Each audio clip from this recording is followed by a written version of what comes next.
ఈ నెల 15వ తారీఖు గుంటూరులో జరగబోయే హలో మాలా చలో గుంటూరు కార్యక్రమాన్ని విజయవంతం చేయాలని ఏబీఎస్ పార్టీ అధ్యక్షులు పంతగాని రమేష్ పిలుపునిచ్చారు. ఈ రోజు పెనుమలూరులో జరిగిన సమావేశంలో రమేష్ మాట్లాడుతూ 2004లో సుప్రీంకోర్టు ఇచ్చిన ఎస్సీ వర్గీకరణ రాజ్యాంగ విరుద్ధం అన్న తీర్పును అందరూ గౌరవించాలని సూచించారు. రాష్ట్ర ముఖ్యమంత్రి చంద్రబాబు 1994 నుంచి వర్గీకరణలు తీసుకొచ్చి షెడ్యూల్డ్ కులాల మధ్య విభేదాలు సృష్టిస్తున్నారని మండిపడ్డారు.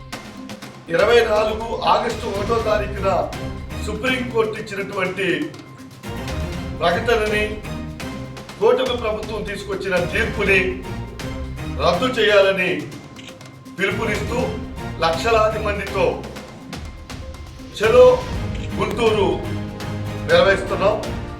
రేపు 4 గంటలకి డిసెంబర్ 15వ తారీఖు ఆదివారం 4 గంటలకి లక్షలాది మంది మాలలతో హలో మాల చలో గుంటూరు మాలల మహాగర్జనని నిర్వహిస్తా ఉన్నాం.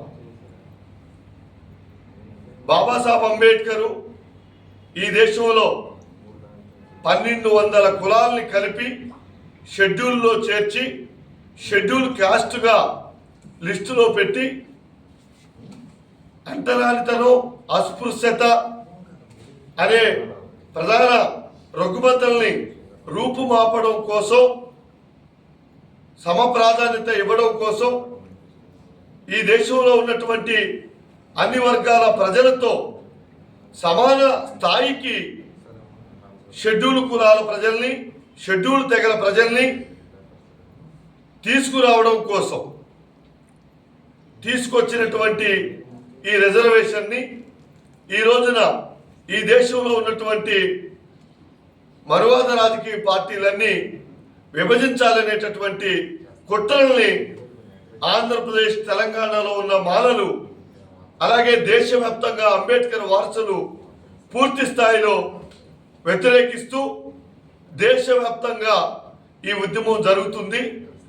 ఈ రోజున మాలల మహాగర్జన రేపు జరగబోయే సభ ద్వారా దేశవ్యాప్తంగా అఖిల భారత మాల సంఘాల జేఏసీ చైర్మన్ డాక్టర్ ఉప్పులేటి దేవి ప్రసాద్ గారు, రిటైర్డ్ ఐఆర్ఎస్ సారథ్యంలో ఉమ్మడి రిజర్వేషన్ల పరిరక్షణ ఉద్యమం డిసెంబర్ 15 తర్వాత ఈ సభ నుంచి ప్రారంభమవుతుందనేసి మేము చెప్పదలుచుకున్నాం. అలాగే ఈ రాష్ట్రంలో చంద్రబాబు గారు 94 నుంచి ఈ వర్గీకరణను తీసుకొచ్చి షెడ్యూల్ కులాల మధ్య విభేదాలు సృష్టిస్తూ ఉన్నారు. ఇది మంచి పద్ధతి కాదనేసి మేము ఈ సందర్భంగా తెలియజేస్తా ఉన్నాం. అలాగే గతంలో కూడా వర్గీకరణకు వ్యతిరేకంగా మాలమహనాడు పివి రావు గారి అధ్యక్షతన ఉద్యమించడం, మరి చంద్రబాబు గారు 2 సార్లు హైకోర్టు వర్గీకరణ కొట్టివేసిన దానిని చట్టబద్ధత చేసి అమలు చేయడం పట్ల మేము తీవ్రంగా పోరాటం చేసి సుప్రీంకోర్టు ద్వారా కొట్టివేయటం జరిగింది. మరి చంద్రబాబు గారు ఒక కులానికి మేలు చేయాలనే నేపథ్యంలో ఎస్సీ రిజర్వేషన్ 15% ఏబిసిడీలుగా దానికి మూల్యం చెల్లించుకోవటం కూడా జరిగింది. 2000 నుంచి 2004 వరకు వర్గీకరణ అమలు జరిగిన నేపథ్యంలో 2004 ఎన్నికల్లో వర్గీకరణ నేపథ్యంలో తెలుగుదేశం ప్రభుత్వం మాలల ద్వారా మట్టి కలవడం జరిగింది.